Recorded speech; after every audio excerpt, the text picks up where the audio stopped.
Welcome to another vlog. जय श्री राम। तो आज के व्लॉग में है बहुत ज़्यादा कुछ स्पेशल, क्योंकि आज बनाने वाली हूँ मैं हरतालिका तीज के लिए शंकर जी और पार्वती जी की मिट्टी की मूर्ति। पूरा दिमाग ख़राब था क्योंकि मुझे बनानी थी गणेश जी की मूर्ति गणेश चतुर्थी के लिए, जो मैंने लास्ट ईयर बनाई थी। वो बहुत ही ज़्यादा अच्छी बनी थी मूर्ति, आप देख सकते हो यहाँ पर। और वो मूर्ति इतनी ज़्यादा अच्छी बनी थी, इतनी ज़्यादा अच्छी बनी थी। उसके पहले मैंने दुर्गा जी की बनाई थी, वो भी बहुत ज़्यादा अच्छी बनी थी। तो इस बार मैंने सोचा कि शंकर जी पार्वती जी बनाते हैं। और उसका एक रीज़न ये भी था कि मेरे एग्ज़ाम से 3 दिन बाद से, और मैंने 2 दिन इस मूर्ति को बनाने में दे दिए हैं। तो गाइज़ थोड़ा सपोर्ट करना तो बनता है, क्योंकि मैं आपके लिए ज़्यादा कर रही हूँ, मतलब कर तो मेरे लिए भी रही हूँ बट आपके लिए भी कर रही हूँ। तो प्लीज़ गाइस सपोर्ट कर दो, मेरे चैनल को लाइक, सब्सक्राइब और कमेंट शेयर सब कर देना प्लीज़। और जैसा कि हम जानते हैं कि गणेश चतुर्थी में गणेश जी काफ़ी दिनों तक रखना पड़ता है, उसके बाद विसर्जन होता है। तो मुझे घर में सबने मूर्ति बनाने से मना कर दिया था, क्योंकि मेरे एग्ज़ाम्स थे। और फिर अगर मैं किसी चीज़ में घुस जाती हूँ तो फिर उससे मेरा मन निकालना बहुत मुश्किल होता है। तो मेरे घर वाले एक्चुअली मुझे जिन बोलते हैं कि अगर मेरे दिमाग में बात आ गई तो वो मुझे कंप्लीट कर मतलब पूरा करना ही करना है उसको। जैसे भी मैं सारा टाइम उसमें दूंगी, बीच में रेस्ट नहीं, कुछ नहीं। तो मैंने बहुत मेहनत से बनाई है, बहुत ज़्यादा मेहनत से बनाई है, एंड मुझे तो बहुत ज़्यादा अच्छी लगी। आप भी बताइएगा आपको कैसी लगी। तो अभी करते हैं वीडियो को स्टार्ट। और प्लीज़, तो जब तक मैं मूर्ति बना रही हूँ तो इसमें तो लगेगा टाइम। तो आप बोर ना हो, तो आपके बोर ना होने के लिए मैं आपको सुनाने वाली हूँ हरतालिका तीज की व्रत कथा, जिससे कि आप बिल्कुल भी बोर नहीं होंगे। और मुझे मूर्ति बनाने में तो बहुत ज़्यादा मेहनत लगी है, मैं ही जानती हूँ कि उसमें कितना टाइम लगा है और कैसे मैंने बनाई है। तो प्लीज़ मेरे चैनल को लाइक, कमेंट, शेयर कुछ भी एक कर देना, कुछ भी एक कर देना, कुछ तो करके जाना प्लीज़, थैंक यू। और अभी हरतालिका तीज की व्रत कथा मैं आपको सुनाती हूँ। एक बार भगवान शिव ने पार्वती जी को उनके पूर्व जन्म का स्मरण कराने के उद्देश्य से इस व्रत के महात्म्य की कथा कही थी। श्री भोले शंकर बोले, हे गौरी, पर्वतराज हिमालय पर स्थित गंगा के तट पर तुमने अपनी बाल्यावस्था में 12 वर्षों तक अधोमुखी होकर घोर तप किया था। इतनी अवधि तुमने अन्न का खाकर, पेड़ों के सूखे पत्ते चबाकर व्यतीत किए। माघ की विकराल शीतलता में तुमने निरंतर जल में प्रवेश करके तप किया। वैशाख की जला देने वाली गर्मी में तुमने पंचाग्नि से शरीर को तपाया। श्रावण की मूसलधार वर्षा में खुले आसमान के नीचे बिना अन्न जल ग्रहण किए समय व्यतीत किया। तुम्हारे पिता तुम्हारी कष्ट साध्य तपस्या को देखकर बड़े दुखी होते थे, उन्हें बड़ा क्लेश होता था। तब एक दिन तुम्हारी तपस्या तथा पिता के क्लेश को देखकर नारद जी तुम्हारे घर पधारे। तुम्हारे पिता ने हृदय से अतिथि सत्कार करके उनके आने का कारण पूछा। नारद जी ने कहा, गिरिराज, मैं भगवान विष्णु के भेजने पर यहाँ उपस्थित हुआ हूँ। आपकी कन्या ने बड़ा कठोर तप किया है, इससे प्रसन्न होकर वे आपकी सुपुत्री से विवाह करना चाहते हैं। इस संदर्भ में आपकी राय जानना चाहता हूँ। नारद जी की बात सुनकर गिरिराज गद्गद हो उठे। उनके तो सारे जैसे क्लेश ही दूर हो गए।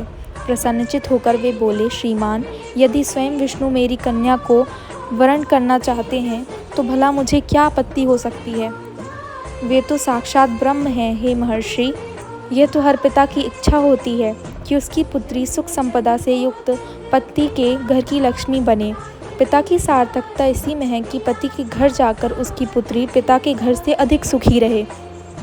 तुम्हारे पिता की स्वीकृति पाकर नारद जी विष्णु के पास गए और उनसे तुम्हारे ब्याह के निश्चित होने का समाचार सुनाया। मगर इस विवाह संबंध की बात जब तुम्हारे कान में पड़ी तो तुम्हारे दुख का ठिकाना ना रहा। तुम्हारी एक सखी ने तुम्हारी इस मानसिक दशा को समझ लिया और उसने तुमसे उस विक्षिप्तता का कारण जानना चाहा।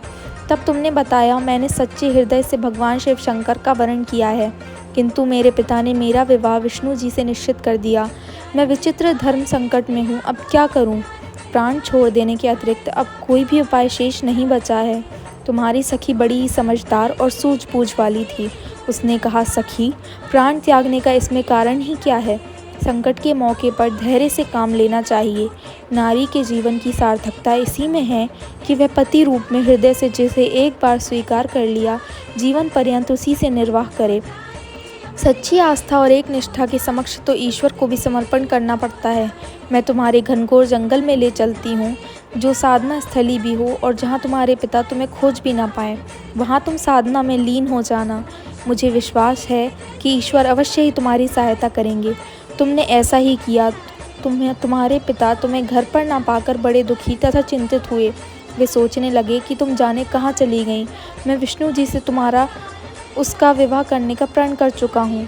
यदि भगवान विष्णु बारात लेकर आ गए और कन्या घर पर ना हुई तो बड़ा अपमान होगा। मैं तो कहीं मुंह दिखाने की योग्य भी नहीं रहूँगा। यही सब सोचकर गिरिराज ने ज़ोर शोर से तुम्हारी खोज शुरू करवा दी। इधर तुम्हारी खोज होती रही और उधर तुम अपनी सखी के साथ नदी के तट पर एक गुफा में मेरी आराधना में लीन थीं। भाद्रपद शुक्ल तृतीया को हस्त नक्षत्र था। उस दिन तुमने रेत के शिवलिंग का निर्माण करके व्रत किया। रात भर मेरी स्तुति के गीत गाकर जागी। तुम्हारी इस कष्ट साध्य तपस्या के प्रभाव से मेरा आसन डोलने लगा, मेरी समाधि टूट गई। मैं तुरंत तुम्हारे समक्ष जा पहुंचा और तुम्हारी तपस्या से प्रसन्न होकर तुमसे वर मांगने के लिए कहा। तब अपनी तपस्या के फल स्वरूप मुझे अपने समक्ष पाकर तुमने कहा, मैं हृदय से आपको पति के रूप में वरण कर चुकी हूँ। यदि आप सचमुच मेरी तपस्या से प्रसन्न हो और होकर आप यहाँ पधारे हैं तो मुझे अपनी अर्धांगिनी के रूप में स्वीकार कर लीजिए। तब मैं तथास्तु कहकर कैलाश पर्वत पर लौट आया। प्रातः होते ही तुमने पूजा की समस्त सामग्री को नदी में प्रवाहित करके अपनी सहेली सहित व्रत का पालना किया। उसी समय अपने मित्र बंधु व दरबारियों सहित गिरिराज तुम्हें खोजते खोजते वहां आ पहुँचे और तुम्हारी इस कष्ट साध्य तपस्या का कारण और उद्देश्य पूछा। उस समय तुम्हारी दशा को देखकर गिरिराज अत्यंत दुखी हुए और पीड़ा के कारण उनकी आंखों में आंसू उमड़ आए थे। तुमने उनके आंसू पोंछते हुए विनम्र स्वर में कहा, पिताजी, मैंने अपने जीवन का अधिकांश समय कठोर तपस्या में बिताया है। मेरी इस तपस्या का उद्देश्य केवल यही था कि महादेव को पति के रूप में पाना चाहती थी। आज मैं अपनी तपस्या की कसौटी पर खरी उतर चुकी हूँ। आप क्योंकि विष्णु जी से मेरा विवाह करने का निर्णय ले चुके थे, इसलिए मैं अपने आराध्य की खोज में घर छोड़कर चली आई। अब मैं आपके साथ इसी शर्त पर घर आऊँगी कि आप मेरा विवाह विष्णु जी से ना करके महादेव जी से करेंगे। गिरिराज मान गए और तुम्हें घर ले गए। कुछ समय के पश्चात शास्त्रोक्त विधि विधान पूर्वक उन्होंने हम दोनों का विवाह सूत्र में बांध दिया। हे पार्वती, भाद्रपद की शुक्ल तृतीया को तुमने मेरी आराधना करके जो व्रत किया था, उसी के फलस्वरूप मेरा विवाह तुमसे हो सका। इसका महत्व ये है कि मैं इस व्रत को करने वाली कुंवारियों को मनोवांछित फल देता हूँ। इसलिए सौभाग्य की इच्छा करने वाली प्रत्येक युवती को यह व्रत पूरी एक निष्ठा तथा आस्था से करना चाहिए। हर हर महादेव। अगर मेरा वीडियो पसंद आए तो फिर से बोल रही हूँ, प्लीज़ लाइक करके जाना और थैंक यू सो मच। अभी हम वीडियो को कंटिन्यू करते हैं और आप बताइएगा कि कमेंट सेक्शन में कि आपको ये मूर्ति कैसी लगी और अगर आपको ये मूर्ति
तो गाइज़ अगर आपको व्लॉग पसंद आया तो प्लीज़ लाइक करके जाना। और सुबह तालाब जाकर शंकर जी को सरा दिया जाएगा, विसर्जन कर दिया जाएगा।